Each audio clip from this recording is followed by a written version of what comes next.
السلام علیکم ورحمۃ اللہ وبرکاتہ۔ میں پھر سے حاضر ہو گئی، چونکہ مہینہ کے اعتبار سے باتیں اس بار بھی رسول اللہ صلی اللہ علیہ وسلم کی ہوگی۔ ہم کم سے کم اپنا امتی ہونے کا یہ فرض تو ادا کریں کہ ہم ایک دوسرے تک ان کے پیغام کو پہنچا سکیں، اور یہ مہینہ چونکہ ہمارے نبی کا ہے تو اس مہینے میں کم سے کم ہم کچھ بھی سنتیں اگر ایک دوسرے تک پہنچاتے ہیں تو شاید ہمیں اپنی امتی ہونے کا حق ادا کرنے کا حق مل جاتا ہے۔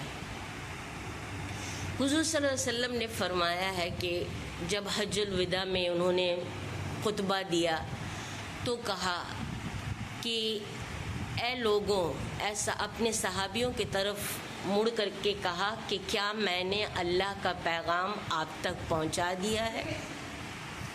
صحابیوں نے کہا کہ یا رسول اللہ صلی اللہ علیہ وسلم، آپ ہمارے پیغام ہم تک پہنچا دیے ہیں۔ تو اللہ کے رسول نے آسمان کی طرف دیکھ کر کے کہا کہ اللہ تو گواہ رہنا کہ ان لوگوں نے کہا ہے کہ جو پیغام آپ نے مجھے پہنچانے کے لیے کہا تھا وہ میں ان لوگوں تک پہنچا دیا ہوں۔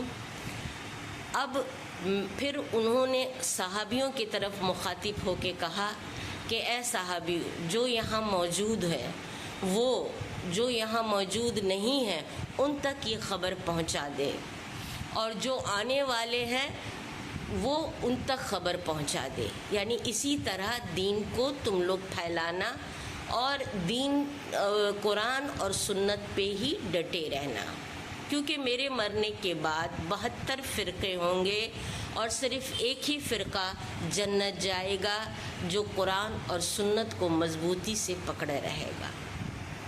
تو ہمیں کم سے کم فرقوں میں بٹنا نہیں ہے، ہمیں ایک ہو کر کے ایک ساتھ مل کر کے اسلام کے راستے پہ چلنا ہے، صراط مستقیم پہ چلنا ہے، کیونکہ قرآن ایک ہی ہے، رسول ایک ہی ہے۔ تو اختلافات کہاں سے آ گئے؟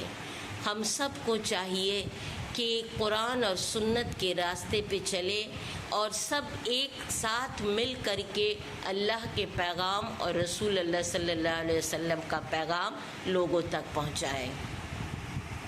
تو کہتے ہیں نا کہ ایک سنت اگر آپ کسی کو پہنچا دیتے ہیں تو 100 نفل پڑھنے سے زیادہ ثواب ملتا ہے۔ لوگ نماز پڑھتے ہیں، نفل پڑھتے ہیں، بہت ساری چیزیں کرتے ہیں کہ ہمیں ثواب ملے۔ یہاں پہ اللہ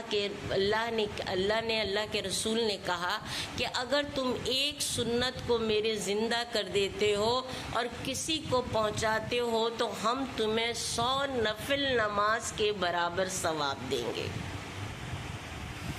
ہم کہتے ہیں لوگوں سے میرے لیے دعا کرو، میرے لیے دعا کرو، اور اللہ کہتے ہیں کہ جب میرا کوئی ذکر کرتا ہے لوگوں کے سامنے تو میں بھی ان لوگوں سے زیادہ اچھا اپنے فرشتوں میں ان کا ذکر کرتا ہوں، اور فرشتوں سے کہتا ہوں کہ تو گواہ رہنا کہ ذکر کرنے والے پہ ہم نے جنت واجب کیا۔ تو آئیے ہم سب مل کر اس مہینے میں، جس مہینے میں اللہ نے ہمارے لیے ایک نعمت دیا اور وہ ہے نبی صلی اللہ علیہ وسلم کی پیدائش، کیونکہ ہمارے حضور صلی اللہ علیہ وسلم اگر اس دنیا میں نہیں آتے تو ہم لوگ اسی طرح بھٹکتے رہتے، ہم لوگوں کو صحیح روشنی نہیں ملتی، ہم لوگ اندھیرے میں رہتے، جس طرح مکہ کے لوگ اندھیرے میں جی رہے تھے اور وہ تمام غلط کام کر رہے تھے جو کہ آج بھی ہو رہا ہے۔ اس وقت لڑکیوں کو دفن کر دیا جاتا تھا، آج لڑکیوں کا ابارشن کر دیا جاتا ہے۔